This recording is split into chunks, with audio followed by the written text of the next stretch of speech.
Rushmore, where we're diving in nostalgia with the top 4 kids meal toys that sparkling imagination. From Happy Meals to kitty combos, these toys define our childhoods and became cherished collectibles. Grab your favorite childhood snack, subscribe to our channel, and join us as we revisit the magic of these beloved toys. Get ready to take a trip down memory lane, because the Rushmore show starts right now.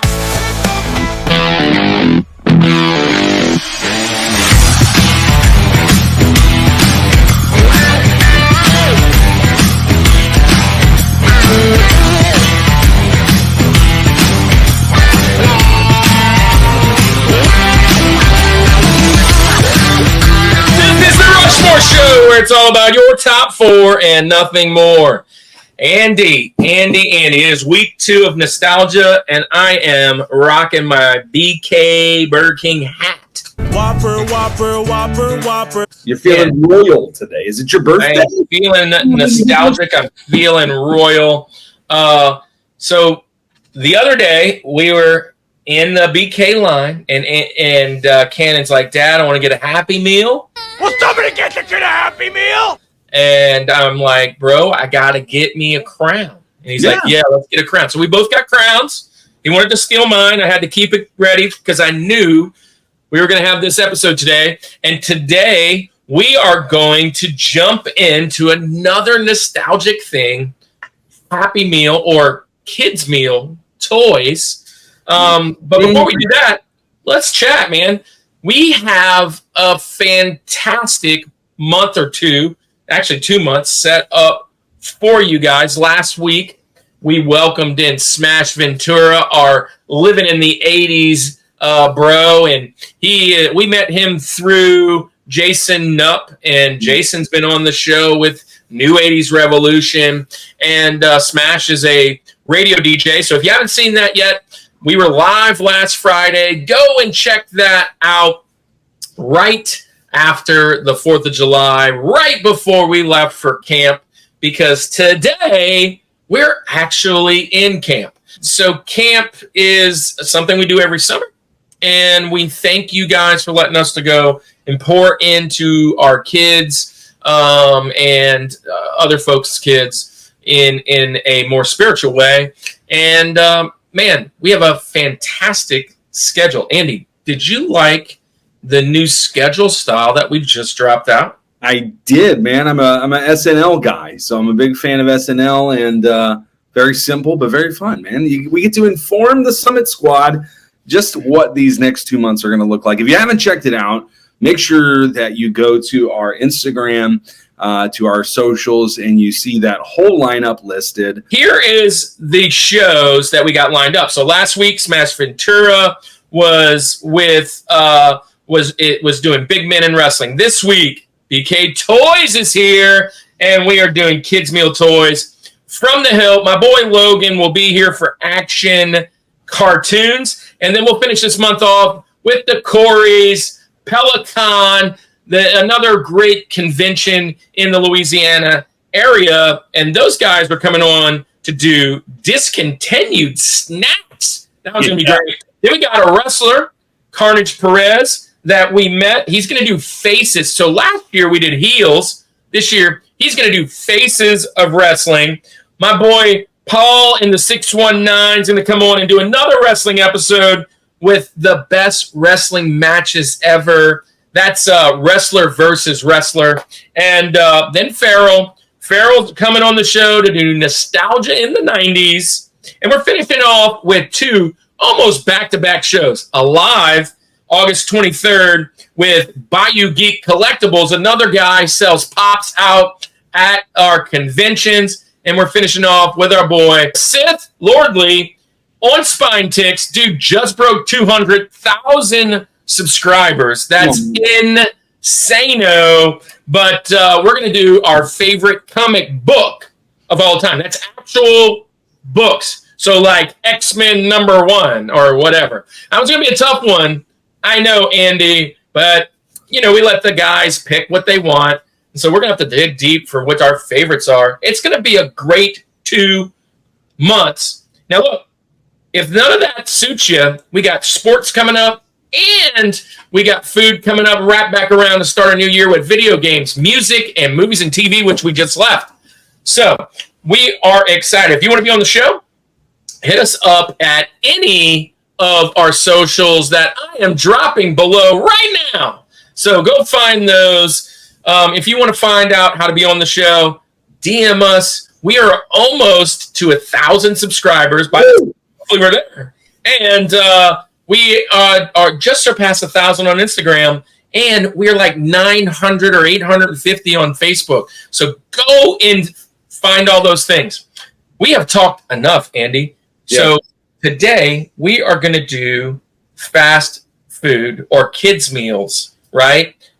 Toys. Dude, I find it very interesting, the kids meal toy. Yeah. My kid loves McDonald's, but if you ask him what his favorite food is, it's not McDonald's. But you ask him his favorite place to go, it's McDonald's. Because they are solid on three things. Their Coke out of the fountain, stellar.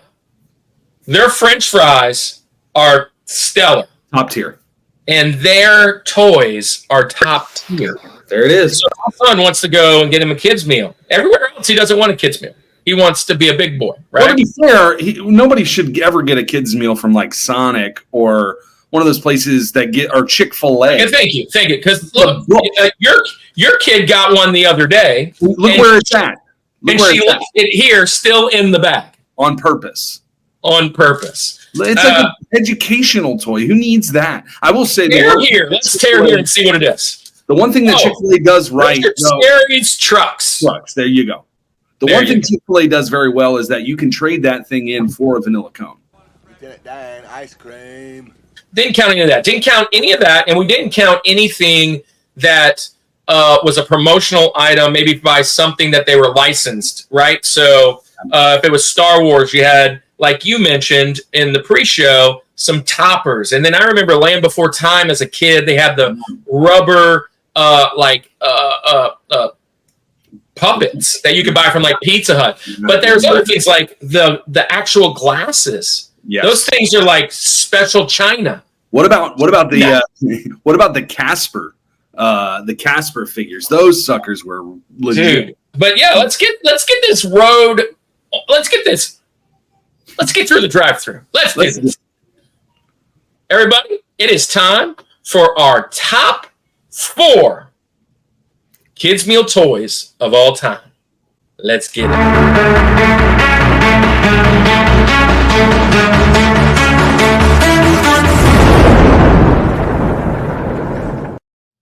All right, Andy, it is time to welcome on our guest. And I'm rocking the St. Tammany Collectors Con on purpose because it's one of the 2 conventions that we have been welcomed quite a bit. It was our first convention, definitely won't be our last, and we're invited again 2 times this next upcoming year. But we met this guy there. He was vending, and we did a short with him. And up until Five Nights at Freddy's short, it was the most watched video we had on the whole show. And he did his top 4 favorite wrestlers right there in the vending. And guys, just welcome to the show. I used to work at KB Toys, so I have an affinity for toys. I have an affinity for KB Toys, but this guy swapped it over just like the old Burger King, and it is BK Toys. Everybody, welcome to the stage, Brian McCollister. That's a hard name to say because we have a McCollister family at our church. There it is, BK Toys, just like the old KB. Welcome to the show, Brian. Man, tell us. Great to be here, guys. On the top 4 greatest accomplishments you've ever had, did you realize that it was going to be your top 4 short that would have made it that high? You know, life always surprises me. So, so tell me a little bit about you. What's BK Toys? What's vending? What are you doing when you're vending? What do you collect? and share what we call them the Summit Squad. Well, let's see. I'll be 43 in August, and over my life, I feel like, especially my childhood, despite things I went through, I've had the best life, the best childhood, the best memories. I tend to favor nostalgia, and so that's pretty much me. And I'm everything. I'm a sum total today of all of my life's experiences, and God's been with me all the way. All glory to Him. But I feel like I've picked up a few nuances along the way, and I can share those with people now. So toys. I wouldn't say I was spoiled when I was younger, but I had an affinity for plentiful toy boxes. I feel that. My wife is still trying to get rid of it. She should still see the storage unit. It's well. Not let me just say this. Let me just interrupt. I wish that my wife was still trying to get rid of it, because my parents got rid of it before my wife got an opportunity. So I totally feel that. I went home from college, and went upstairs where I had stored it all, and it was gone. And I was like, what's going on? Oh, so, yeah. It ain't so. Yeah, so that sucked. But yeah, I totally feel that with the collections. Andy, you weren't as big as a toy guy, I think you've mentioned in the past, but you still had your fair share. No, I was definitely a big toy guy. I was never. I remember having friends who kept stuff in the box, and it always bothered me as a kid, right? Yeah. I mean, I guess I kind of understand now for like the collector's side, but like as an 8-year-old, I'm not keeping a box. It's all coming out of the box. I'm playing everything. But that's what I was thinking. You're not a collector. And speaking of the collector, there he is. There's Retro I want to open all my pops. I won't let him. Yeah, but I wouldn't take stuff out of the box. I like you said, the toy box. I had a toy box that I remember. It was this old vintage, like super old toy box that my parents, it was like a hand-me-down from family. But it had a top, but there was no point in having the top because everything was spilling over because I couldn't fit what was in there. But I did collect cards, like trading cards. I was big into that stuff. And the toys were a big thing, and then the video games and all that stuff too. But everything was out of the box. Everything was missing an arm or a leg. Probably that was kind of life. So, Brian, how did BK come about? Like, how did this BK Toys? Did your wife like, listen, you've got too much, you got to get rid of it? Like, what? Well, after a while, I just kind of finally realized that, I've got so much, and what am I really saving all this for? I have select things that I have deep emotional attachments to, and so I'm not getting rid of those. Some of those are the most valuable, but I was like, why don't I get these out circulating among people that can appreciate them better, because all I have time right now is for my kids and nothing else, and these are just sitting around, and if the Lord returns tomorrow, then it'll all be just collecting dust. So that's kind of where it came from. I started researching local shows that were reachable distance-wise and financially, and I kind of, the wheels started turning, and I was like, you know what, I could do this, and I gave it a shot once, and I really liked it. And I mean, y'all know just the camaraderie between all the vendors and the regulars and stuff like that. It's almost like it's its own kind of community or subculture even, and so that's kind of where it started, and I've had to part with several things that I've shed a few tears. I saw my childhood just leaving. Well, man, that's the one thing I will say, in going to these conventions, and we haven't been doing it super long, but we love it. It's literally like the highlight of my year, being able to do these conventions. It's super fun. Mm-hmm. Recognizing all of the stuff that I had you know, and looking at the price tags now. Not that it's not all about price tag, but I'm like, geez, I was sitting on a gold mine with a lot of these things that I have. Yeah. But and you know, and part of that, you mentioned the camaraderie, man. This is how we met you. This is how we met a lot of these guys who have been on our show now. How we've gotten so connected with Davey.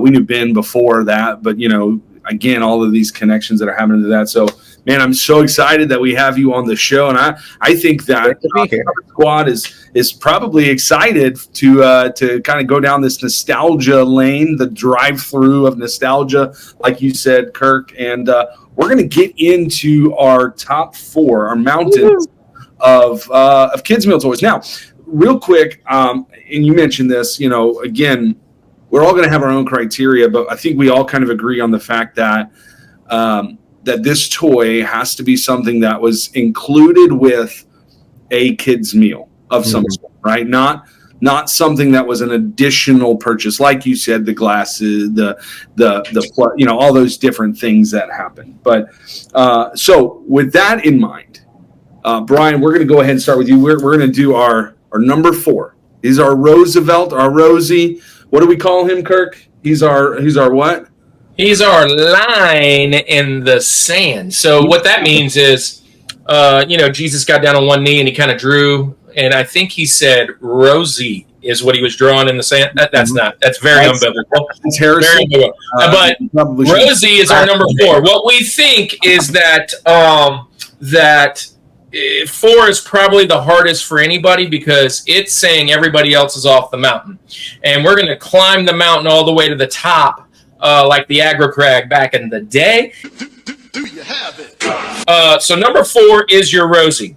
So first, before you give Rosie, what were you thinking when you curated your list? Like, why this? Nostalgia is usually something, value, something that may have hit a nerve that you might have had.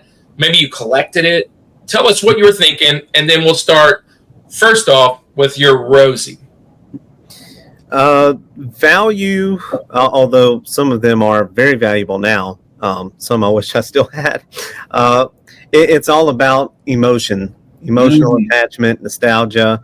I don't care if there was something better. I don't care if there's something more valuable out there. These are things I remember from my childhood, growing up in the 80s and early 90s. And back then, they put everything to shame now. I mean, even nothing that McDonald's puts out today can equal what, you know, the innovation and stuff they did back then. So these are basically emotional choices. All right, emotional damage is done. Emotional damage. So, all right, Brian, get us started. Your Rosie, your line in the sand. What's your number 4 on your mountain of kids' meal toys? Okay, I'm going to have to go. Let's see. It was 1986. The year was 1986. And, the Muppets were very popular. And then the producers at Jim Henson thought it might be a good idea to make Muppet Babies. And Muppet Babies! They'll make your dreams come true. So this was a big deal. I remember when I was little, and it was 1986. So I was about maybe six or seven. And McDonald's came out with them, and I remember them.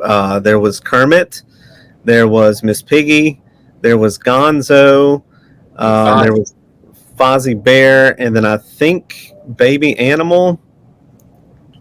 Don't quote me on the fifth one, but anyway, I remember Kermit had like a tricycle, and Fozzie had like a rocking horse that had wheels on the bottom of it. Waka, waka, waka! And they were just really, really well done. And so that's my Rosie right there. I love this pick. I'll say this is now. So I'm 35. So this is right before my time. But any time we can bring the Muppets up on the Rushmore show, I'm here for it. This was literally my graduation present. Was a tattoo. I love Jim Henson. I love everything he's done. These are fantastic. I was kind of like looking through Google. There was an animal one. It's not on most of the pictures, so I don't know if it was was released later. I don't know. Whatever. Most of the pictures I see were those top 4 you said. Animal seems to have been the Benjamin that happened on that. But Muppet Babies, fantastic show. That's the cool thing with these kids meal toys. They're all these kind of licensed, promoting a TV show, promoting a movie, kind of deal. So I love this pick. Simple toy too. As far as like the mechanics of it. I mean, it was just had wheels. Like it wasn't like you could remove them, then you could put them on. Yeah. Just a lot of fun. Yeah. What do you think about these? So, I love this pick so much that let's do a turn, and I might as well jump in with my turn. And I kind of skipped the criteria, but I'll give you my criteria now. My criteria is nostalgia. Whoa, didn't see that coming. I mean, this is things from my childhood, from being a kid. It's been 84 years. And when I was going through the list, I was real surface. Was like, oh, yeah, these are good. This is good. This is And then I was like, oh, I remember holding that. Matter of fact, there's one I remember actually. This sounds weird, but as a kid, I remember I used to chew it. Lay off me, I'm starving. When I saw it, I was like, oh, that's that dang thing I chewed all the time. It's on my Benjamins. Hopefully, if you guys bring it up. But look, Muppet Babies. I still have Gonzo, but I don't have the tricycle he rode. It's in Cannon's toys somewhere. We were looking for it, but it didn't come up. But what did come up was he found a couple of his other toys. This old school Batman, which isn't on my list. I had it in my hand. Oh, there it is. We found a whole bunch of them, like spoons. These are cool. But yeah, Muppet Babies, man. I had the Gonzo, but you had Kermit, Fozzie, Miss Piggy, and yes, absolutely, there was Animal. There's 5 of them. 86, 87 was the run. And what I remember the best was they all like rolled. They were all like cool little cars, and they actually played well. Sometimes you get one of the things I can't stand, Andy, Brian, is when you get these toys from McDonald's or whatever, and it has like a base that they all fit on top of each other together, and you like build this like train or whatever. But it's like an action figure, and you can't really play with it because the base stays on it. These guys played well. Like I remember like they came off, they went on little skateboards and things. Just a fantastic toy.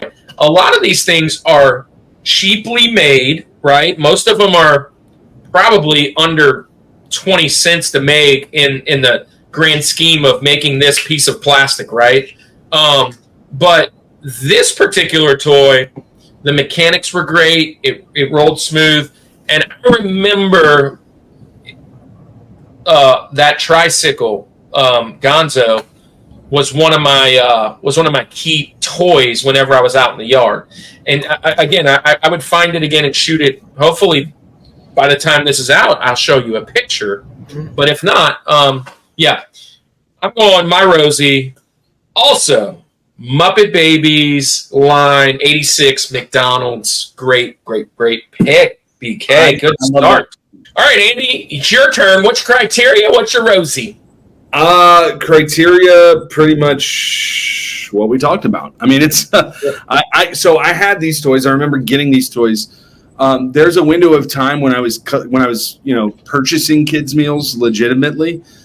So my time frame of this really ends probably 2002. I mean, none of these picks I'm going to make today are going to be there. But when I was looking at them, I didn't really look past 2001-ish time, because that was kind of the end of when I was getting Happy Meal. Then I was going to the what I like to call the number 2, the DB Chibis 2 cheeseburger meal. That was where I was at.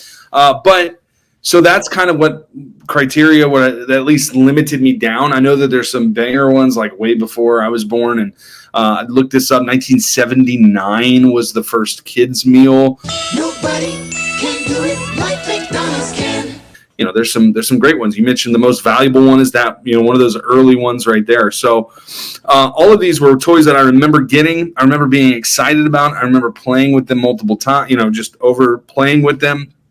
And what's interesting is that most of mine are McDonald's, although my Rosie is not McDonald's. I'm going to get it kicked off today with a Burger King toy. Burger King was kind of, I guess, that closest competitor. I know Taco Bell had some, you know, but most of the research I'm doing is going to be McDonald's. And then there's some Burger King sprinkled in there too, which actually Burger King had quite a few really cool toys that I just didn't remember because I was going to McDonald's more than I was going to Burger King. But with that said, my number 4, my Rosie, 1997. Actually, 3 of my 4 picks today happen to be from 1997. Must have been a good year for McDonald's and fast food for me. I was 8 years old, so that sounds about right.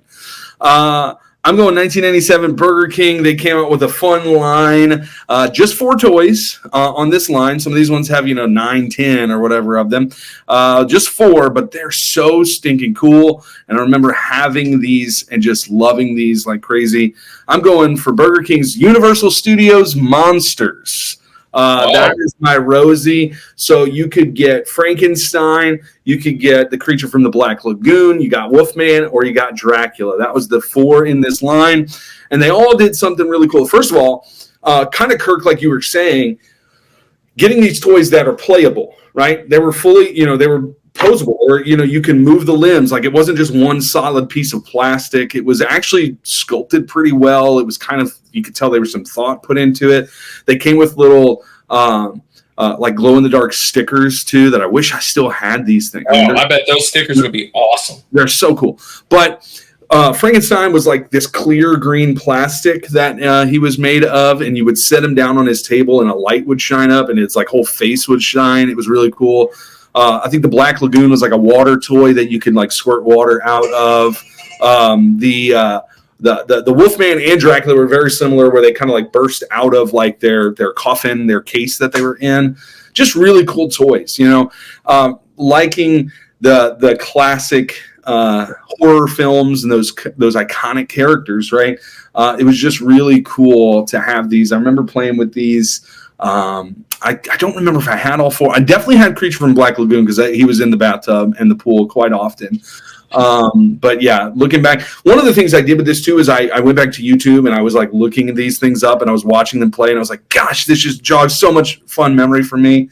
But yeah, I'm going to go for my Rosie, 1997's Universal Studios Monsters. So Cannon was helping me out with building my list today, and he's like, Dad, there's this amazing YouTuber called Fast Food Toy something or other. 1,000 videos. It's crazy. Anyway, so I scrolled through every video thumbnail he had, the whole thing. And when this one came up, Cannon goes, "Oh, Dad!" Because literally last night to the viewing of this, which in looking back, I'm like, dang, man, the 80s and 90s, that PG rating was a little different. So last night we watched Monster Squad. Yeah. I brought Monster Squad up in an episode of Scary Movies back not long ago, and Cannon's like, Dad, I want to watch The Goonies. Right? Because we were talking about The Goonies because of pirates. We're the purple pirates at camp. We were talking about that the other day, and he's like, Dad, I want to watch The Goonies. And you had to pay for Goonies. Long story short, I was like, let's see if Monster Squad's here. Well, I found it. It's free on one of the Roku apps. And we're watching it, and man, the kids curse like 12 times right in the first like 30 minutes. He's like, Dad, what the heck? But anyways, classic monsters. So when we passed by and he saw it, he said, Dad, is that the line from Monster Squad? And I was like, no, all of those are classic Universal Studios monsters. Dracula, Mummy, Black Lagoon, Werewolf, whatever. And so we stopped and we looked at that for a second, and honestly, it was kind of a dark spot, I guess, for me, because I didn't know 1997 that they were reintroduced, because that seems like such an old type of toy, right?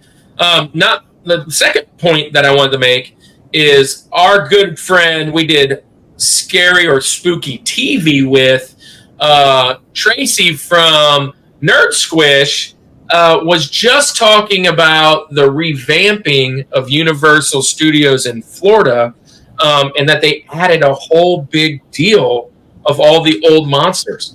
So the next time you guys go down to Universal Studios, there's like some new stuff, and she was so excited. She made a great video. You guys should go check that out. Nerd Squish, one of our old friends. But man, I love this pick. It was not on my radar. 97.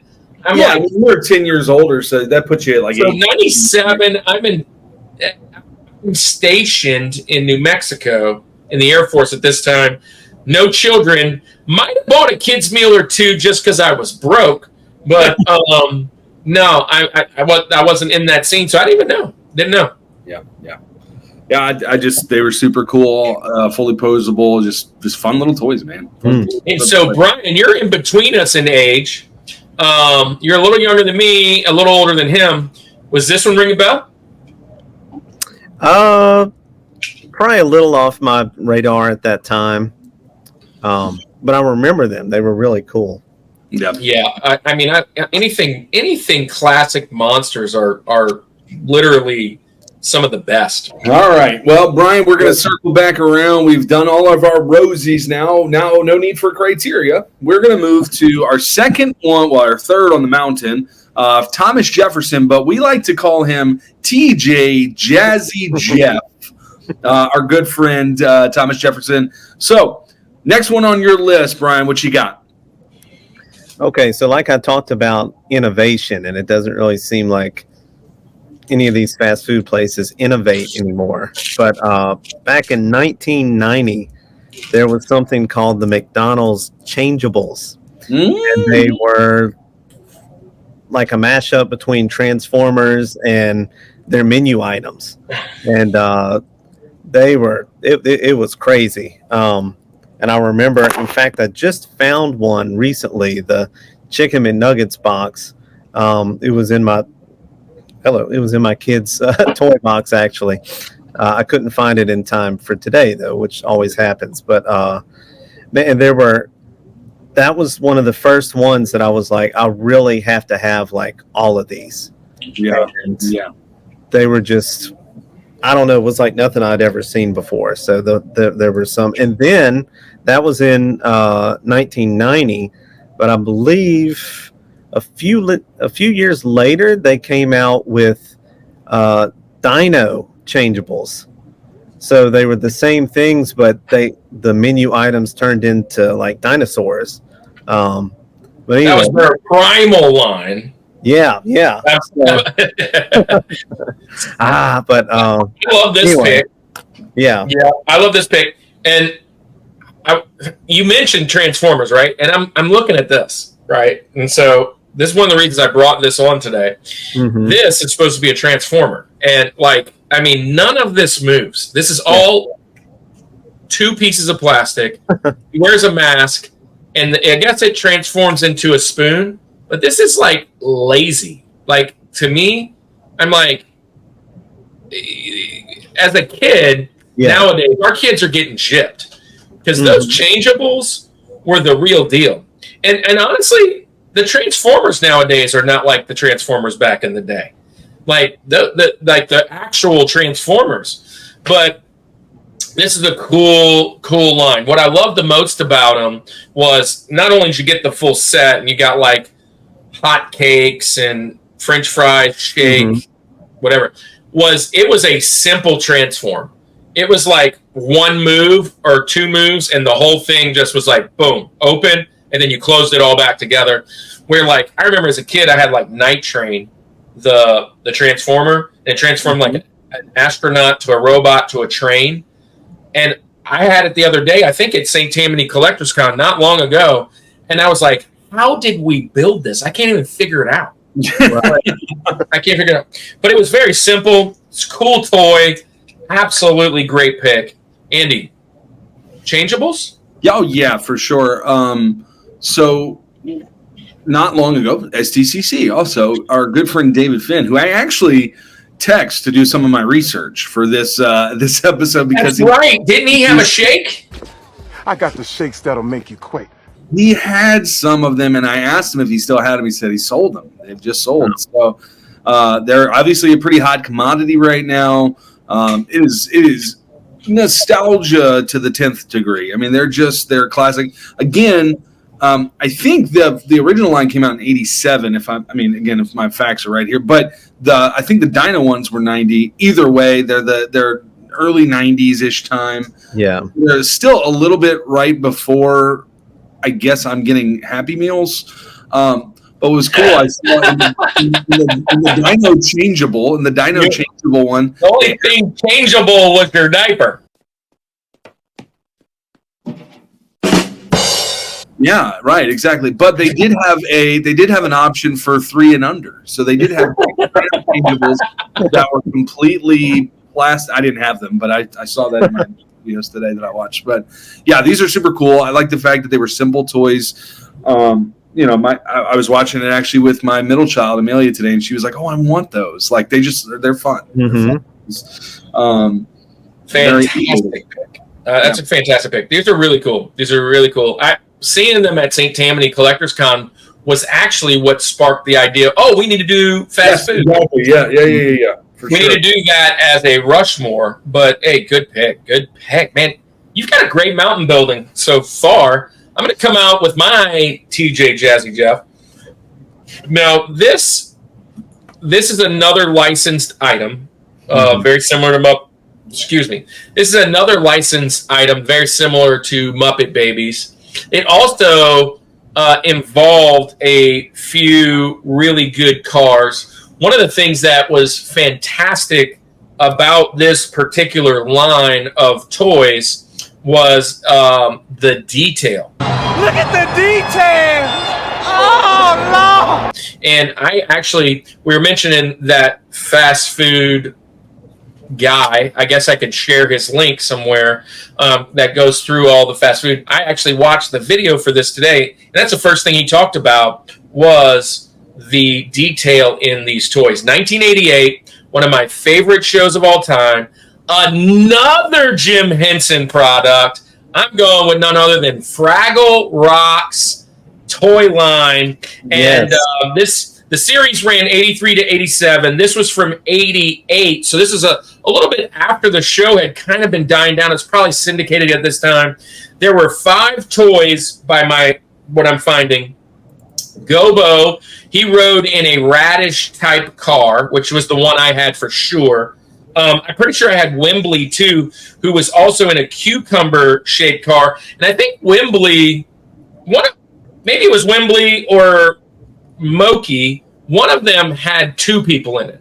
Moki was in a carrot, Boober was in an eggplant, and the red Fraggle was in an apple. And so I had at least 3 or 4 of these. I don't know if I had the whole set. I know I had Wembley. I know I had Gobo, the Radish, and potentially Boober and Moki. I know I didn't have red Fraggle. But anyways, great line, mainly because of the playability. I was probably playing with them with the Muppet Babies. And the second thing is just the fantastic detail, the playability, the nostalgia. I love the show. Jim Henson, high up on the list. Number 3, my TJ Jazzy Jeff, Fraggle Rock. Very nice. I am loving all of the Jim Henson talk today. It's fantastic. Fraggle Rock, fantastic pick. I like being in a cucumber car. Like, that's cool. It's not just like some little, not just a random car. There was some thought put into what was the vehicle going to look like, what was it going to be. So this is a great mobile. yeah. Brian, you like Fraggle Rock? I know you like Muppet Babies. You like Fraggle Rock? Yeah. You know what, Kurt? That one completely slipped my mind. The other day we were talking about Fraggles with the kids, and there was a huge neighborhood garage sale type thing for all my neighborhood, the neighborhood down the street, and Cannon goes down, and he comes back, and he's like, Dad, I got you a gift. And he came back with this. No Meet the way. Fraggles, Fraggle Rock DVD, right?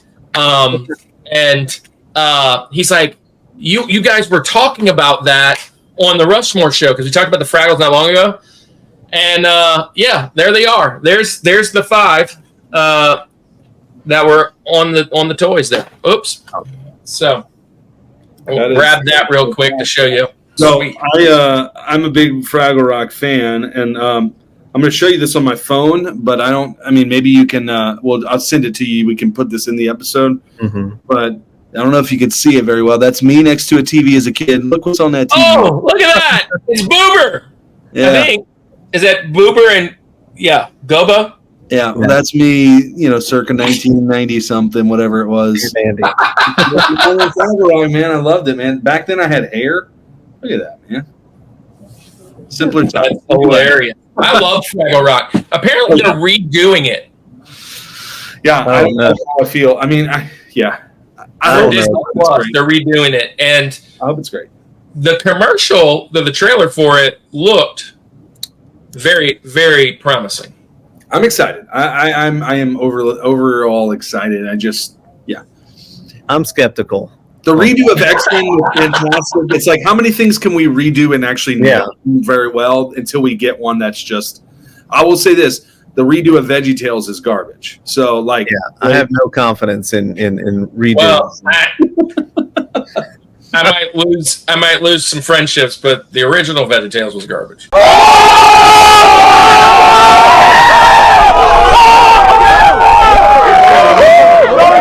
All right, man. So you're up. Finish off the first half of this mountain.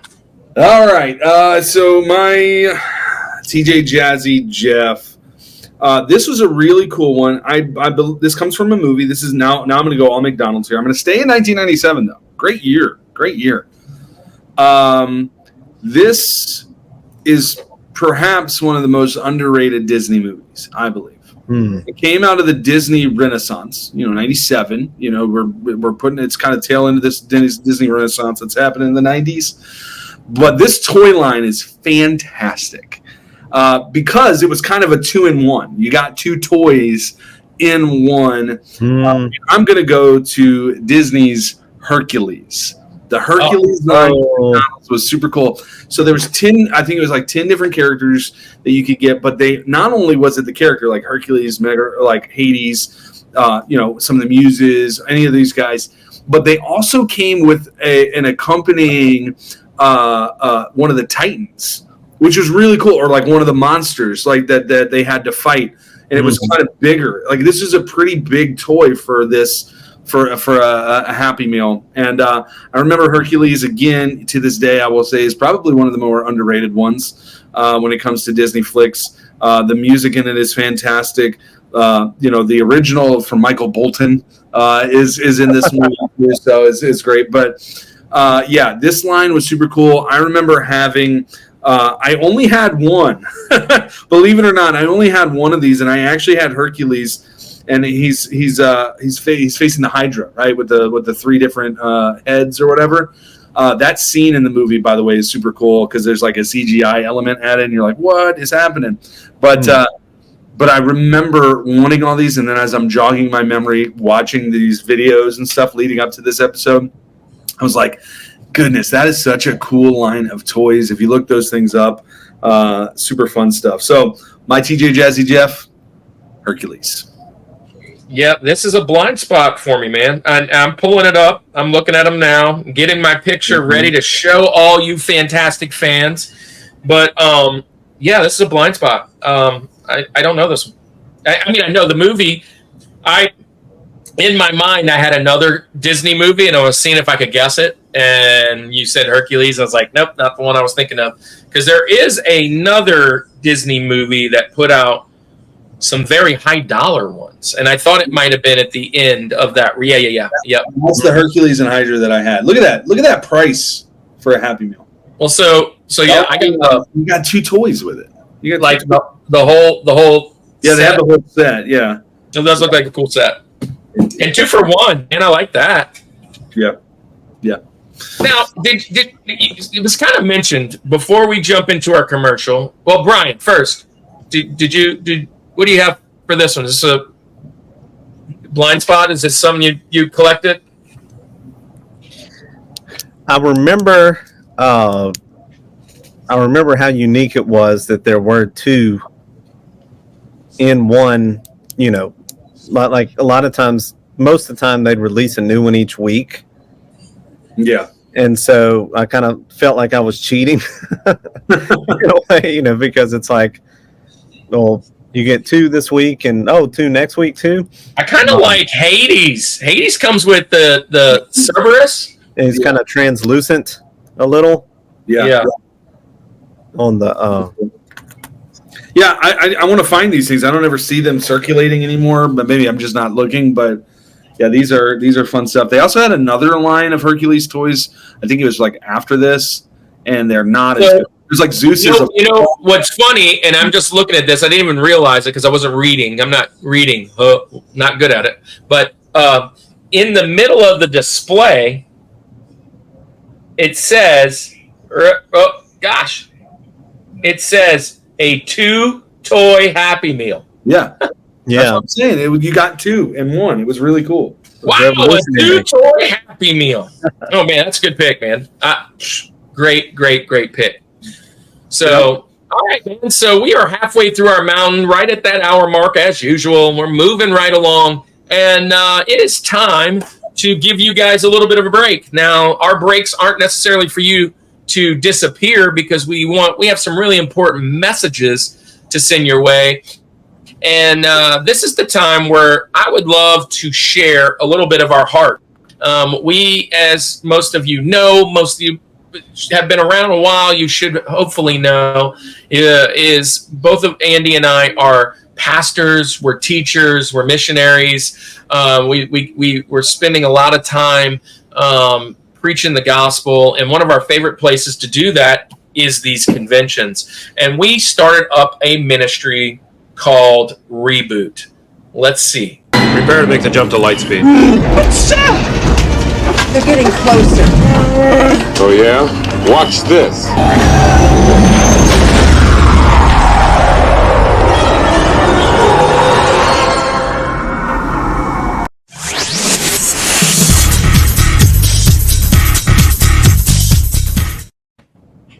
So, Reboot. What is Reboot? Well, a reboot is a rebirth. A rebirth is something you need to be a part of the kingdom of heaven, and we like to teach that.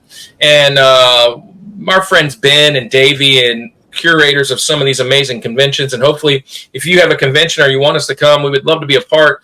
But we get a chance to preach a fun, nerdy message, a nerd in the word, if you will, to the convention goers at the convention. So if you come by to St. Tammany Collectors Con or Louisiana RetroCon, or maybe one of these other conventions that we join in the future, and you know that we're there, be on the lookout to come and join Reboot. Now, here's the thing. Some of you may be joining Reboot because you're just new in the faith, or you're looking to see what it is, and you're like, hey, these guys don't seem overbearing or Bible bashing. Look, we love the Lord, and honestly, we would give all this up immediately to go and follow him. But this is one of our fun ways to stay connected. And if you like to get connected and you want to do some more, you can always shoot us a prayer request. You can always shoot us some questions.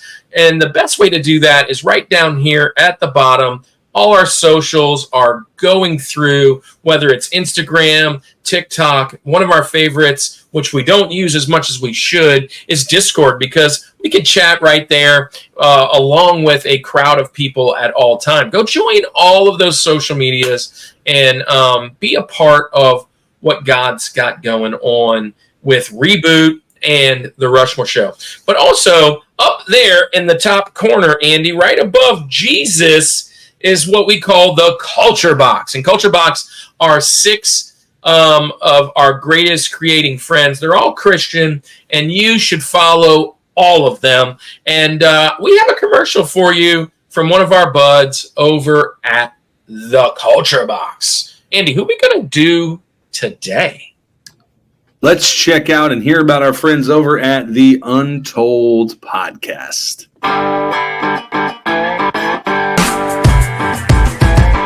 The Untold Podcast is a speculative fiction podcast utilizing the genres of sci-fi, fantasy, and horror, among others, in order to engage the culture's imagination from a Christian worldview. Every month, Nathan James Nolan produces and narrates a new story, presented in a unique and dynamic way. Check out the Untold Podcast at untoldpodcast.com to listen and leave them a review on Apple Podcasts. Hey, before we get moving on, there's one other thing I'd like to share. If you know any other Christian media and Christian folks that are blending pop culture with Christianity, whether they talk about movies, video games, or maybe they just are creatively crafty in a sense, be sure to send them our way. We always are looking for recommendations, not only to maybe join Culture Box, but we are looking for people that want to preach and do some of our devotions. And Andy, we have 3 devotions out right now, and I'm currently working on a couple Acolyte devotions, which I'm kind of waiting for the series to end. But also, I went and saw Inside Out 2 last night, and I've already got one worked up for that. And I got another one that might be a little secret that I'm working on. So I got 3 different devotions I'm working on. If you want to write and be a part of a devotion that we can drop on a Sunday for any of our friends, hit us up, man, because we have so many pastor friends, and we would love for you guys to come be a part of the Reboot ministry. Andy, are you ready to jump in the second half, or do you have something else you would like to chat about? I am so ready to jump back into this and hear about the rest of these fast food toys. Very excited for this. So let's get it back on the road with our friend Brian from BK Toys. You're going to lead us off. We are starting what we call our link. This is our fun name for Abraham Lincoln. We think he's the second most important president on the Rushmore. Again, our personal opinion. But anyway, with that said, your link, your number 2 on your list of kids' meal toys. What you got? This was a hard one. But y'all know me. I'm a collector, and I love Batman. And so McDonald's, for the most part, had the monopoly on the Batman license. They didn't really do any other stuff with DC except, I think, maybe some Justice League stuff later down the line. But in 1992, they came out with the Batman Returns. It was, they went all out. They had their French fry boxes with Batman logos on it, and it was insane. And we'll talk about this a little later because they had some really neat cups that came out too. But I still have the Penguin, and he rode in like a little yellow duck or something, huh? And then there was Catwoman. She was like in her little cat car. She didn't drive in the movie, but it was funny. They'd always at least take these licenses and make vehicles out of them. And but the Batmobile, the Batcycle. It was just really cool. I was actually too young to see the movie, but that's how they get you. They release all the toys or whatever, and it was PG-13, and I was still a little too young. My parents saw it, and then they just constantly teased me with things about it that I'm like, I can't see it, but I think I eventually got to see it. But anyway, so that was such a big time when that came out, and Batmania was back in the air, and anyway, it was really fun because, like I said, they went all out for the movie. But I definitely remember the toys in the Happy Meal. Yeah, and you bring up a good point. Yes, we're talking about toys tonight, but for a lot of these things, the amount of promo that they did for these movies and stuff is just crazy. Not only what we mentioned, the cups, the all that, the toys, everything. But like the commercials, I think when Daniel Eller was on, didn't he pick a McDonald's Batman commercial as one of his commercials or something? Yeah. Like, wasn't there like? He did. Yeah, it might have been the Batman Returns one because they had the bat signal and then it panned down. Yeah. So it's sitting there, and then I think like Catwoman kind of pops up, like you see the back of her head. It's so good. This is these are great. This is I would say quintessential Batman for me. Now I know like some people in generations before me are like, Adam West. It's all about that, or other ones are going to be all of the whatever the new ones are, which is all great. I think it's all fantastic. But when it comes to Batman, it's all 90s for me. I mean, it's absolutely. I mean, we talked about the Batman animated series. Just don't get better than that. Which was also McDonald's toy line. Yeah, for sure. Yeah. In 92, I think. Yeah. So you are talking about early 90s. This particular Batmobile here is Cannon's, and this had a little projectile, and that you press the button here and it shot, which he doesn't have anymore. But this was from 2015. So for 20 plus years, we're throwing out Batman stuff for BK. So is that for the Brave and the Bold line, possibly? Well, this is the 2015 line, and I actually have three. He has 3 of the Batmans, and it's the blue and gray Batman. Yeah. Mm-hmm. That was like a kit or something. And then I think there was a Catwoman with it. It's not on my list today, but I had a feeling Batman was going to show up, so I grabbed it. Here's the Batman one. Oh yeah, but, it's the blue Batman from Kicking Motion, but that one was with that same line. But anyways. Yeah, cool stuff, man. Batman is one of my favorite licensed properties. It's come up numerous times. And these toys are cool, man. These are fun to play with. This little car right here, Cannon actually was like, Dad, I always thought that was a Hot Wheel. I didn't know that was a Kids Meal toy. And I was like, yeah, that's from Kids Meal. But anyway, so Kirk, let's move on to you, man. Your Link, your number 2. So yeah, we one of the things that we love, kind of just sounding for you guys, is the idea that these toys were not only nostalgic but very playable. And there was a line of toys, and I'm pulling up the dates and stuff right now. But there was a line of toys out. And it's the 80s, but here we go. It just says 1980s, but there were 16 different parts of the set. And this particular set, they actually sold these they sold another line in like Walmart and the big box stores and things like that. But this was inside for kids meals, and they were called Stompers, and they were 4x4 battery powered trucks. And these trucks were like vans. They were like vans and trucks and Blazers and Broncos and Bigfoot looking trucks. And they had like rubberish wheels. I remember probably another time when I had something in my mouth, but I'm probably biting these tires off as a little kid. These things were fast. They were fun. I want to go fast. And if you guys know, I own a Blazer, and ever since I was a kid, I love monster trucks. I love 4-wheel drive. I always wanted a big truck. I have a Jeep that's kind of up, and I just love the idea of these cars. I remember as a kid being out in the front yard building tracks, because if you guys know me, my front yard had no grass. It was all dirt. And so I'm like playing in the dirt. These, I probably, there's 16 of them. And as I was looking at them, I mean, the wheels were turning. I was like, I had that one. I had that one. I had that one. I had that one. I had that one.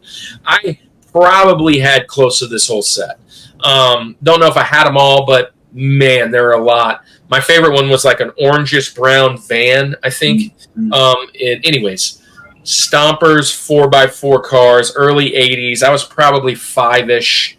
6-ish when these came out. And great toy line. 16 trucks. Collect them all, baby. So stompers. I will say I don't know these, but the same guy we're talking about, we went on YouTube. He put a short of this out not that long ago, and it was cool. They can ride outdoors. You know, they actually had like outdoor tires where they would go over rocks and leaves and stuff like that. So that's definitely cool to see. So a lot of vehicles today. A lot of vehicles have been mentioned. That was kind of a primary, I guess, easy enough kids meal toy to be able to produce and be playable. Do you remember the stompers, Brian? Ish. Yeah. It kind of blends in because McDonald's also did a few Hot Wheel tie-ins. Yeah. And I loved Hot Wheels, but here's the thing with the Hot Wheels. The reason Hot Wheels doesn't make my mountain, it's kind of on my Benjamins, but reason I picked this one as opposed to Hot Wheels, if you gave me a McDonald's Hot Wheel car, I don't know that it would ring a bell that I got that from a kid's meal. Like, right. They all are kind of similar, I think. Mm-hmm. And these were very different. Like, I always remember they were different than the other cars I had. Mm-hmm. And they were just really cool and fun to play with. I loved this line. Fun stuff. Andy, what's your number 2 on the Mount Your Link, man? Yeah, probably the coolest or my favorite look of any of these toys. They were fun because a lot of the elements of it were interchangeable. And we've seen them actually been, speaking of reboot, they've been rebooted fairly recently, albeit not in the way that many of us would want them to be rebooted. I'm going to go with it's 2 year. Well, these come out a few times, but the first two, 1992 and 1996, they came out with a special Halloween edition of these. And Halloween set. I'm going to go with the McNugget Buddies. Give me the McNugget Buddies. Yes, this is the coolest thing because 2 comes out. You know, you've got you got all these different ones, all these different Halloween ones. You got Mummy, Witch, Frankenstein, Ghost, Dracula, the Jack-o'-lantern. You got all those things. And what was cool is that it was really 3 separate parts, right? There's the top, there was the feet, and then there was the nugget itself. And if you had multiple of these, you could kind of like interchange it. It was almost like a Mr. Potato Head feet of something where you could just customize these things the way you want. And then the line in 96 came out and they made a Ronald McDonald version of it. They had the princess, the zombie, they had the rock and roll rock guy, they had the dragon, they had the spider, the princess, they had all these different ones. Like I said, fairly recently, within the last year or so, they came out with these, they kind of redid them. Not quite how everybody wants them. They've been doing like these collabs with like hip hop artists and stuff, and it's just, I don't know. It's not for me. I mean, you know, people may like it. I like the fact that it's coming back. I like the fact that it's for a new generation. That's cool. But I just like these original guys. There's just something. What's cool is like all of these toys that we've pretty much talked about today were licensed to movies, from TV shows. This was like a McDonald's original. Like, there was nothing they were really, other than themselves, promoting here. And it's still one of the highest rated, most valuable collectibles when it comes to McDonald's. We talked about the changeables. That was another one that was very much, it was just McDonald's, right? It was its own original kind of deal. You mentioned the most valuable ones, that plush that was like the hamburger police officer type thing, right? Mm-hmm. That's, again, an original. So it's cool to see those things. McDonald's had this innovative nature, this really like let's do things different than other people, and it's it's part of the reason it's one of the most successful food franchises of all time. But these things, man, super cool. I didn't have a ton of them, but my uncle, I'm going to go back to that, had a ton of these things. And I can tell you he had parts scattered all over the place. So it was interchanging them and playing. They weren't posable, right? I mean, it's a nugget. It doesn't have arms and legs, right? It doesn't have a neck that you're turning. But they were still so dang fun. And it's one of those things where it's like looking back, I am interested in like trying to collect these things and trying to find these old McNugget buddies. I think it'd be super cool. So that's my week coming in hot with the McNugget. So just to fact check us, it was number 3 on that list of most valuable items. So you had number 1 was the dolls that you got in the 70s. Number 2 was that Dukes of Hazzard container thing for the Happy Meals. And this was number 3. Now, this is my number 5. This is my first Benjamin. Not my first Benjamin off the list. A couple of it's probably my first actual Benjamin that has been mentioned. Great pick. I was going to mention that when I brought him a little later, but good pick, man. I'm surprised that's for you though, because was that was your earlier one, right? It's like in the early '90s, right? 92, but there was the other line in '96 that came out, the second line. So, but like I said, my uncle had. I don't know these new ones. I didn't even know they brought them back out. So, like, what is it, like Travis Scott and Lil Wayne and stuff? Yeah. Like what? It's like, and then they had the Grimace that came out with like the 4 eyes or whatever. Like, what's? There you go. There you go. Yeah. This was called Kerwin White, and it was the adult Happy Meal. And maybe I'm not down with the streets anymore, but I had no idea who this guy was. I still don't know who that guy is. And like I even asked him, I said, like I pulled up, I was like, "Who's Kerwin White?" And they were like, "I don't know." Who are you talking about? Nobody knows. Like, the adult Happy Meal is named after him, and they've got all these hip hop. Wait a second. Yeah, it was the adult Happy Meal. They brought it His back. name's Kerwin White? Yeah. White or Well, White? I can tell you that Kerwin White was the white name that Chavo Guerrero used in WCW. It's not. No, Kerwin White. I'm sorry, any fans of him that are out there that are probably screaming at the computer right now. I'm sure none of them are watching this. I am a relic and I have misplaced my tambourine. Yes. He looks like Cam Newton. Frost. Looks like Cam Newton. Frost. Where did I get right from? Kerwin Frost. Oh, Kerwin Frost. Well, you got Kerwin White because you're a wrestling fan. There you go. He looks like Cam Newton. To my subconscious. Yeah, I was like, who the heck is this guy? He does look like Cam Newton. He looks like his name. He looks like his name would be Kerwin. This Frost. is the worst. What in the world is this guy? It's like they're catering to the lowest common denominator, and it's like you didn't have to go to this guy to get. I mean, just release the McNugget buddies again. I mean, 28-year-old American entertainer, DJ, talk show host, and comedian. Never seen or heard of him. Brian, you're up, and I'm assuming Kerwin Frost is not your George. Who's your number 1 pick?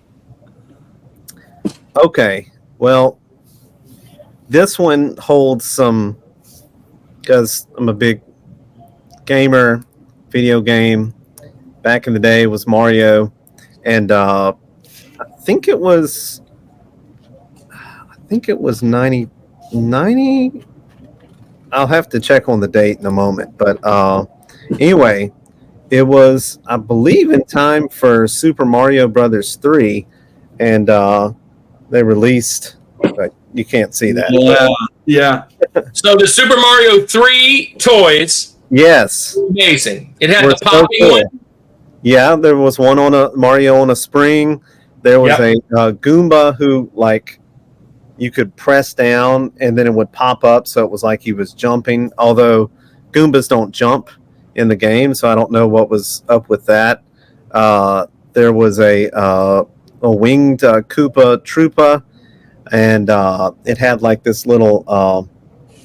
I think you could put water in it or something. It was like this little squish bulb that tied. There was like a little tube going into it. I didn't understand them at the time. I was just like, they're really cool, especially Raccoon Mario. I think there was, I'm looking at a picture right here. There was a Luigi that was on a cloud, which was kind of random. But anyway, for me, that was just. I feel like I had most of these, and I had that Mario on a spring for a very long time. It used to sit up on my shelf. Never really remembered where I got it from. Yeah, and never really remember where I got it from. But I think I had all of those after seeing it and knowing that it's now a kid's meal toy. This is another Benjamin. I'm looking at my list, and my list is getting small because we had a couple of mine, and Andy, I'm going to be honest. Yeah, I'm in trouble. I'm in trouble.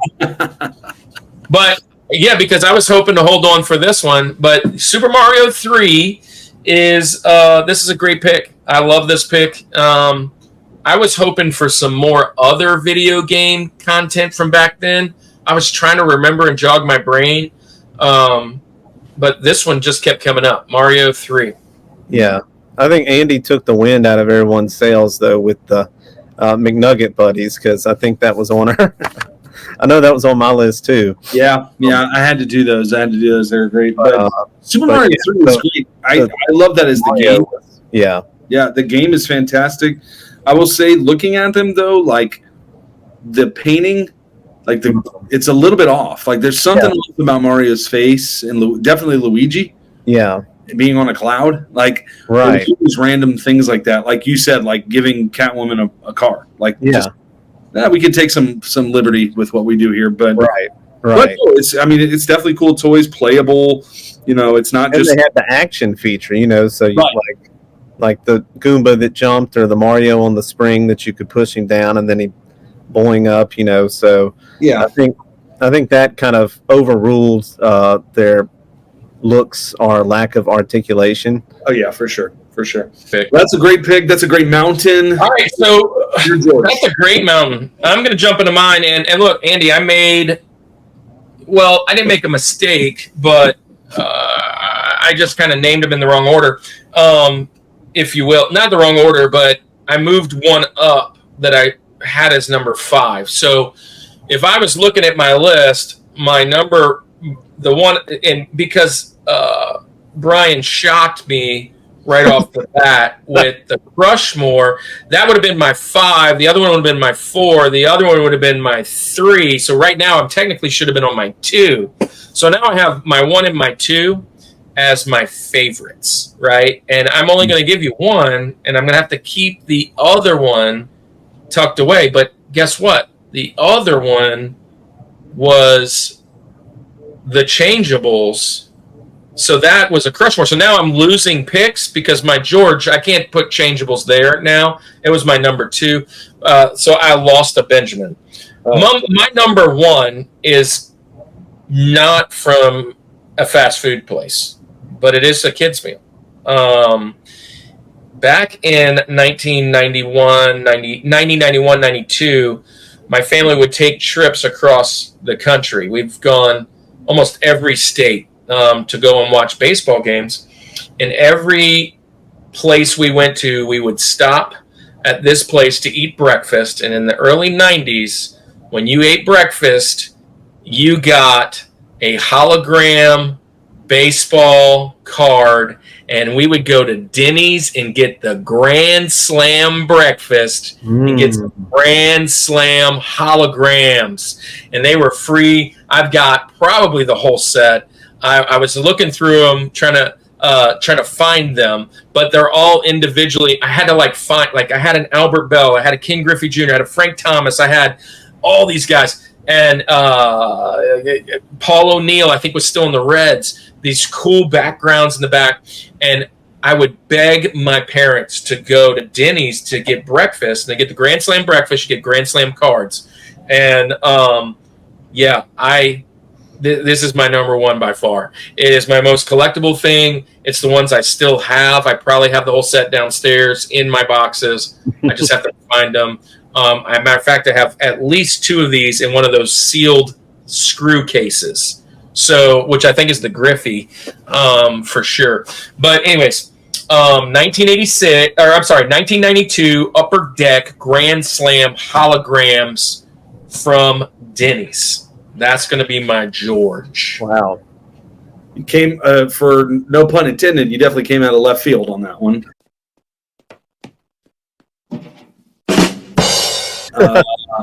That was I was not thinking Denny's when I think of kids made toys. I was always more of a Shoney's guy because the breakfast buffet, which is the two best words put next to each other. Breakfast and buffet. Yeah, that's two great words. It's beautiful. It's magic. It's everything that's right with America. Anyway, it doesn't surprise me though that you went. So as a 13-year-old kid, I remember getting these cards and they were different than no other card ever. Right? Yeah. Upper Deck, first off, was fairly new on the scene.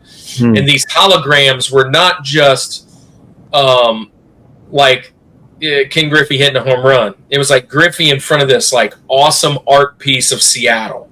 And it was just hologrammed and it was just really cool. And I remember like looking at them just being like, these are the most amazing cards ever. And honestly, the whole set sells for like $10, I think. Yeah. But back then I'm like, these are the best. And nostalgia-wise, I can remember like traveling the country, being in Arizona and being in Chicago and being in California and getting up early out of the hotel room, packing everything up, going into Denny's on the way out to wherever we were doing and getting that grandstand breakfast. We never were IHOP folks, Waffle House folks, that kind of thing. Shoney's was probably every once in a while, but Denny's was the jam. And I remember it was cheap, and the food probably wasn't that great. But, yeah, when you talk about nostalgia, and this was it. I couldn't put it down. I almost put it to a Benjamin just so I could say changeables and save face. But changeables is now on my Benjamins, and there it is. Yeah. Brian, you know anything about these cards? The only thing I know is that sports were criminally underrated as far as like fast food toys.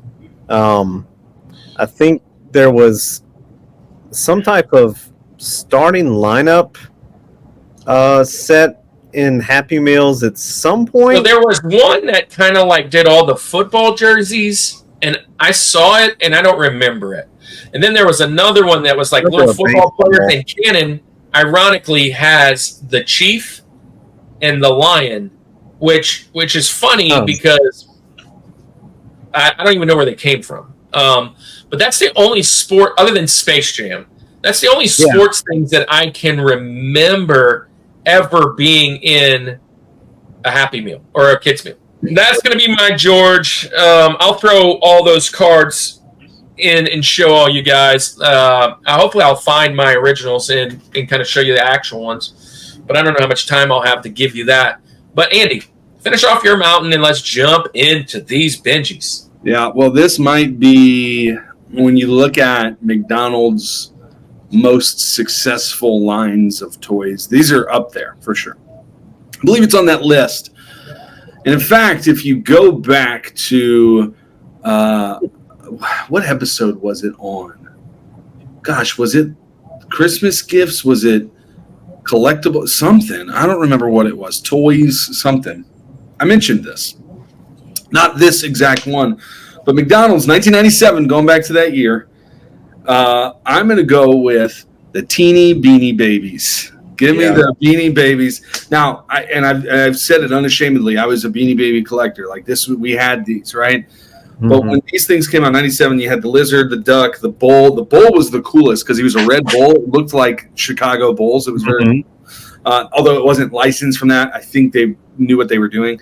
There was the seal, the turtle, the fish, the moose, the lamb, a flamingo, and a platypus.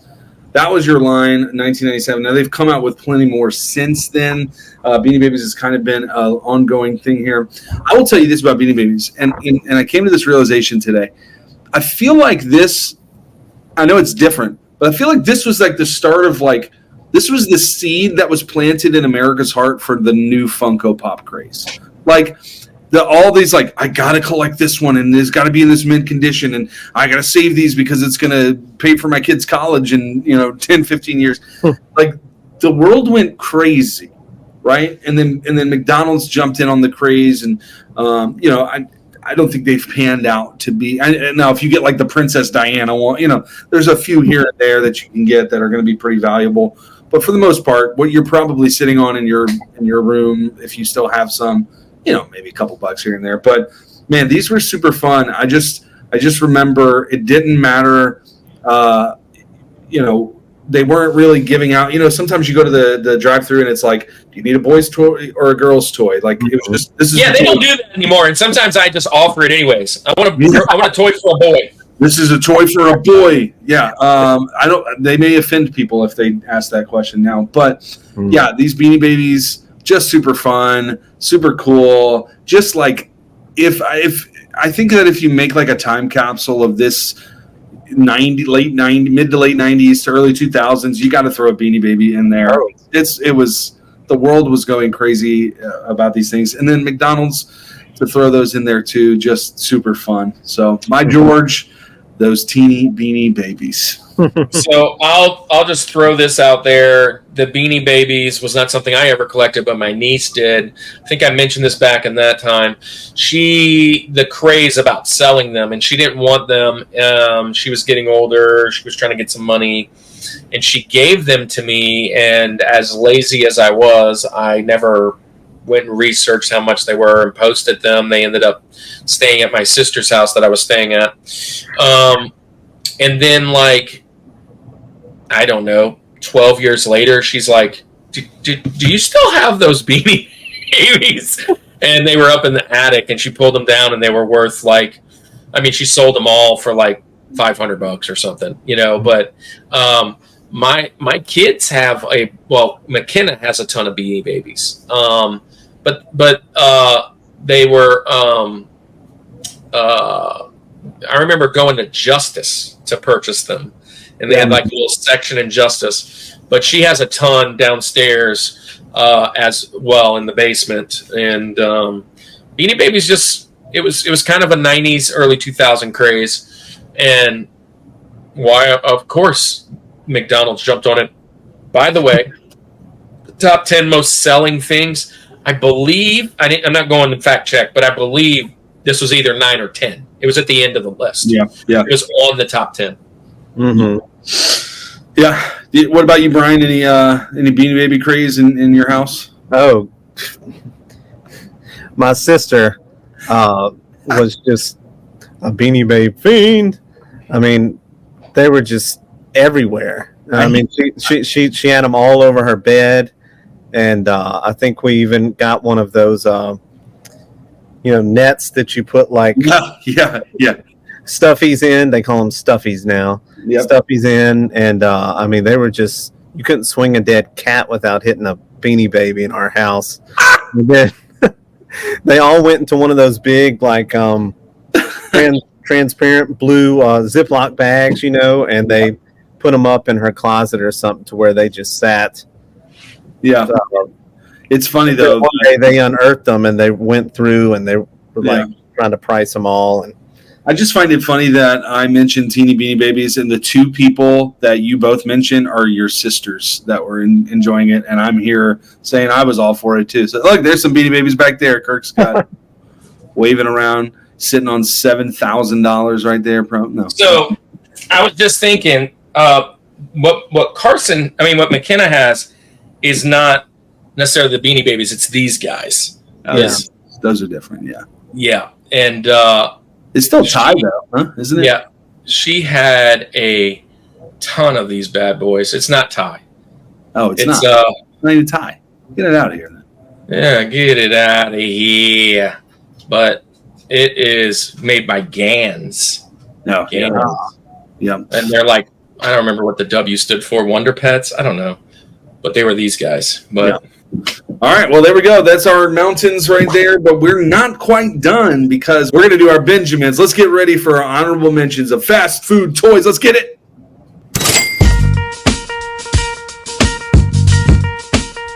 All right, we told you about the directions before we started. Brian, you're up first. Serpentine draft. Now, we don't need to really discuss this completely. This is the Benjamin side. This is just...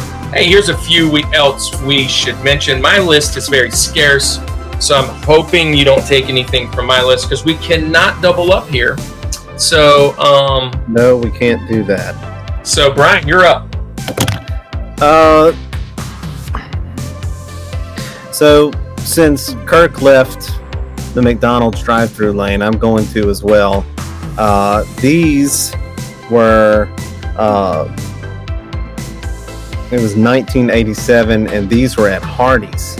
Oh wow! Oh yeah, do it. California raisins. The California raisins. That's a great pick. I heard it through the grapevine. That is a great pick. I love that pick, and I had those at my house, even though we didn't love Hardee's. So, there we go. It's them. There it is. Nice. So, Kirk, you're up. I have 3 for sure that I want to get all 3, and I'm very concerned because these are all potential that Andy can take in the next 2. So I might take one, and he takes my other 2. I mean, there's potential at least. So I'm going to come out with, I'm going to probably come out with the largest set of toys that I think I could find. This is after my time, but my daughter had these, and I remember collecting them as she was going to get them. My oldest daughter. So she would have been like 5 when these came out. 2005, Star Wars Episode 3. They came out with 31 figures. Every single character in Spaceship from Star Wars 3 was in this. I mean, from the droids and Jar Jar, Darth Vader, Anakin, Leia, the whole 9 yards, Yoda. 31 different action figures. It's a fantastic selection. 2005 Star Wars. And by the way, that is, I think it's Burger King, isn't it? Yep, Burger King. Yeah. So Andy, you're up, and I'm hoping you don't pick either one of the 2 that I want. All right. I'm staying away from McDonald's too right now, and I'm actually going to Taco Bell. I'm going to Taco Bell, and I'm going. Taco Bell. One of my favorite underrated cartoons of the '90s. Give me the Street Sharks toys. Oh, they had Street Sharks. Whoa! And they had matching cups to come with them too. Nice. Super fun stuff. More so I remember they had Cat Dog. I didn't remember anything else. Go ahead. So I'm going to do that one. So we're going to go to McDonald's. It was 4 in this set. And I'm going to go with the Mighty Ducks Pucks. The Mighty Ducks Pucks. Because they're actually like the full-size pucks. And they have the little characters on them. And they would just like glide. They had like the little ball bearing balls underneath. Yeah. So you can send them across there. They were super fun. I'm a Anaheim, Southern California guy. I love the Ducks. They were designed off the cartoon, the Mighty Ducks, not Emilio Estevez, but go with the Mighty Ducks Pucks. All right. Well, thank you for not picking the ones I wanted. I believe there are 6 of these. No, there might be more than that. How many are there? 1, 2, 3, 4, 5, 6. McDonald's 2003. I'm going with the LCD Sega video games that they gave out. The little handheld. Yes. Bro, dude, I was 25, and I was like, I gotta go get me a kid's meal to get these dang things. I had the Sonic one, and I had the soccer one for sure. But there's a Monkey Ball, Tails. There was a racing one, and I guess that's probably, I don't know who that is. Oh, that's who's the black and red hedgehog? Knuckles? No, Bait. Shadow had one, Knuckles, Shadow had one, Sonic, Tails, some kind of racing one, a soccer one, and Monkey Ball. There you go. Yep. All right. So, Brian, you get back-to-back picks now. Yeah, so back in the day, sometimes the boxes on the Happy Meals were equal to, if not better, than the toy that was inside it. And sometimes the boxes themselves were the toy. And so in 1986, who remembers the Boo Buckets? There you Yes. So, number 4 or 5 on that list was a full set of Boo Buckets. You can get they sell for like $50. Wow. So, full set of Boo Buckets. I actually have a couple of those Boo Buckets, but I don't think they're the 86 version. They're much later, like probably the 2000 version. Yeah, they've released them, several times with different characters. But in my day, it was, 19. That's a great pick. And I think that Dukes of Hazzard was very similar to that. It was like what it came in. So that's a good pick. What's your next one? This was, we kind of touched on this earlier, but it was actually we didn't touch on this one. I don't know if this really counts, but sometimes these came with the kids' meal as an option. The McDonald Land cookies. Oh my gosh! I love that you went there because I was thinking about it, dude. Those cookies, you could get them. Sometimes they would come with the meal. The flavor of my childhood were those cookies. Yeah, there's nothing that ever satisfied that. Still not. I was craving it. I'm just gonna tell you, my wife and I are suckers for a good sugar or shortbread cookie, and the standard is those McDonald's cookies. Oh, yeah.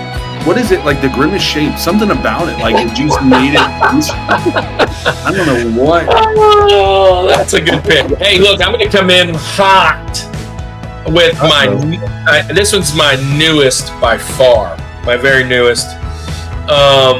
And I have some of these, and my kids have. Cannon has a ton of these. We were at McDonald's every day. It feels like when this one was there. A couple years back, McDonald's did packs of Pokemon cards. And listen, I know they're not worth a ton, but every day, every single day, I want a kids. Doesn't matter. Doesn't matter. It's worth it to you. Yeah. So I have the Pandemonium or whatever his name is, but he's on my bulletin board. Obviously, the tack isn't through him, but it's on my bulletin board, and my elementary kids come in all the time. Mr. P, you collect Pokemon cards? They're like, yeah, it's a McDonald's card. It's for pandas because we're pandas. Anyways, Pokemon cards. Nice. All right. This next one, I get 2 now. I actually have more than 2 to pick from, but I'm going to go this way. This is pure nostalgia. The toys were kind of cool, but man, just to see these as a toy was really cool. Going 1995, Burger King. They put out a line of Gargoyles toys, and the Gargoyles toys, yeah, they were really cool. So there was 3 that were like lined up, or there was one that was like a viewfinder thing where you just see scenes from it. I remember that. It was like a kaleidoscope thing. There was just each one of them did a different thing, and it was really cool to see. Bronx was like a little shooter thing, like he would just shoot out of his little doghouse thing. Really cool. Just obviously, Gargoyles was a cool little window of time and nostalgia for me, and to see that represented in the fast food world was really cool. And then my last pick is pure nostalgia too, and it's I just remember having these things, or at least one of them. I think I had 2 of these. It was a cool line, kind of similar to the McNugget Buddies, but 1998 McDonald's comes out with these. It's Ronald and Pals. Again, it's another Halloween thing, but they're little candy dispensers, and it was like Grimace. Oh yeah, mask that would go over him, and you could put little candies in there and just dispense them.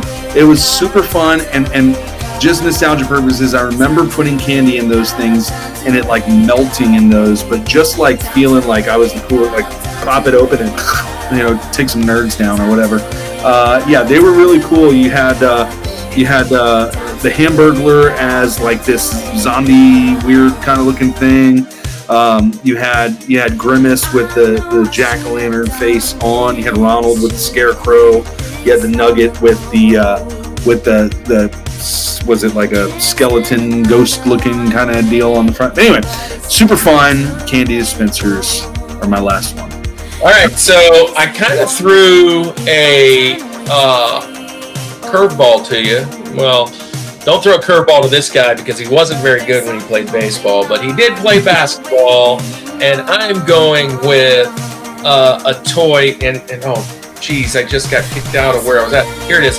I'm going with a toy, and it was Michael Jordan's Fitness Fun. I don't know if you remember this, but Michael Jordan came out with a line where he had like basketballs, footballs, baseballs, hockey pucks, frisbees that you could get over at the Mickey D's. It was pretty cool. It was in the 90s. But yeah, that was a sports one. I didn't want to throw that out in case. So I figured, I was like, they don't know this one unless they're treating me too. But it was a fun one, man. It was a lot of like sports balls and stuff. It was pretty cool. Mm-hmm. Fun. All right, Brian, you get the final pick. Finish this up, man. The last thing that can be chosen today. What you got?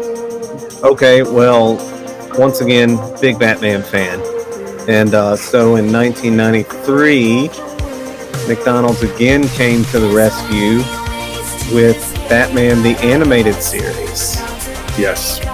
Nice. Now, this is the George of cartoons for anybody that is out there. It's my favorite cartoon of all time. I keep trying to watch through it again with Cannon, and he's like, that's old, Dad. You don't want to watch it. But I keep trying to drag him in because I absolutely love this cartoon. The George of cartoons, the George of Batmans is Kevin Conroy, R.I.P. And look, I love this guy.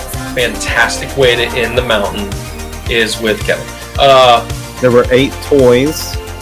There was it was funny, we were talking about the Batman Returns Penguin earlier in the little car with like the umbrella. Right. That's not Scarecrow, didn't it? Huh? Was it Scarecrow? It was, they had a poison ivy. Oh. That, but instead of the umbrella, it was a little man-eating plant on the front. Joker had the Joker mobile. I don't know what the deal is with the cars. And yeah, I know, right? He had a little Joker battery. Joker, like the whole front was like his face, wasn't it, of the car? Yeah. Mm-hmm. And Robin was on a bat cycle. I'm actually cheating. I'm looking at a picture right here. Two-Face was in a little vehicle, but it's way smaller vehicle. Yeah. Like a tiny vehicle. He was like, why did they make him so small? And this time around, Catwoman was not in a car. She was loose, and she had a cat with her, tiger. Not one that made my mouth. And actually, one of the reasons they didn't make my mouth is because I think they kind of look silly and ridiculous. Those Star Wars figures, they had like real big heads, but the bodies were kind of compacted. Those were another set of Star Wars action figures where it was like this big head sitting on top of like a spaceship. They were so cool. Those oh my gosh, they were ridiculous. But you reminded me of it when you said Two-Face. Yeah. All right, man. So that's our show. Brian, thank you for being on the show. Just a couple reminders to everybody. We're back live next week.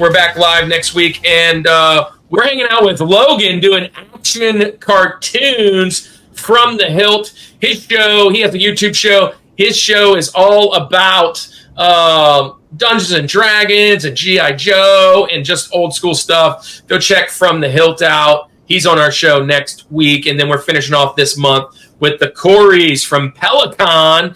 But Brian, thanks for showing up and hanging out with us, spending a little bit of your time, taking away from your family. We appreciate you being here. I would love for you to share with the Summit Squad where they can find you and what you got coming up, as well as a little endeavor, Indie South, that you have some plans on. Okay. Well, I'm on Facebook, Brian McCollister. I'm on Instagram at PK McCollister. I believe the next toy show, STC, is in November this year. So I wasn't able to make it to the spring one in April this year, but I'm hoping to be back at the November one.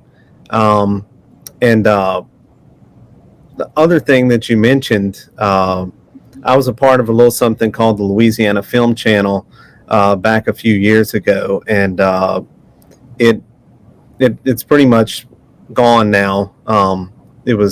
But I just felt like it was such a need because it spotlighted only local Louisiana content, independent films, music, podcasts, and all that. And I just wanted to try it again on my own because I thought it was just such a big, a need to represent all of us content creators. And so it's still in the works, but it's going to be called Indie South. It's going to be a streaming platform with an internet TV station. It'll eventually have different apps too. I'm hoping that y'all can help out some or make a few appearances or more. Well, you messaged out to us, and we have a great backlog of stuff that we'd love to share with you, and including making new content.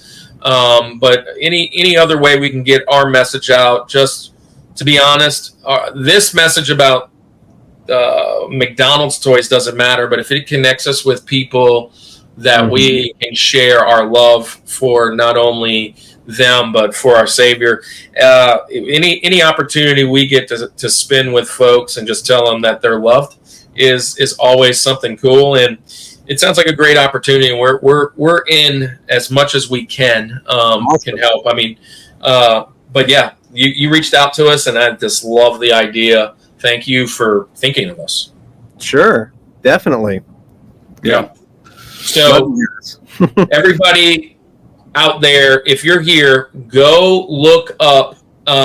First off, go look up BK Toys. BK McCollister on all the socials. If you come to STCC, come find us. Is there any way that do you sell at all online, or is all your vending just at the convention? No, it's only in person. Okay, so if you guys want to see the amazing collection that he's getting rid of, you're going to have to show up at STC to see this year in November, and then make plans to come hang out at Reboot for that convention. We will be preaching in over in the panel area, and that would be awesome. So this is another great show, man. Episode 126, I believe, down, and we are creeping ever so closely to that 1,000 level. One thing we do need, guys, one thing we definitely need is that watch time. And look, if you've made it all the way here, you're still a friend for sure. Throw a playlist up so that it can play in the background while you're at work. Laugh with us. Go back and check out some of the old stuff. We need to pick those hours up in order to get to where we need to be. But, man, we are so thankful that anybody would even turn on us. Andy, it is probably time to go. Do you need to tell our friends anything else about Kids Meal Toys? No, just that I felt like I was robbed of talking about the Pokeball with the golden Togepi card, but other than that, maybe that's for another show. I will say this. I'm highly surprised you didn't come out with a Power Ranger toy. Yeah. I mean, there's ones on there for sure. Anyway, that's all I have to say about that, and I think it's probably time for us to say goodnight. And let's say it like we always do. Good night, fellas. This is the Rushmore Show, where it's all about your top 4 and nothing more, brother.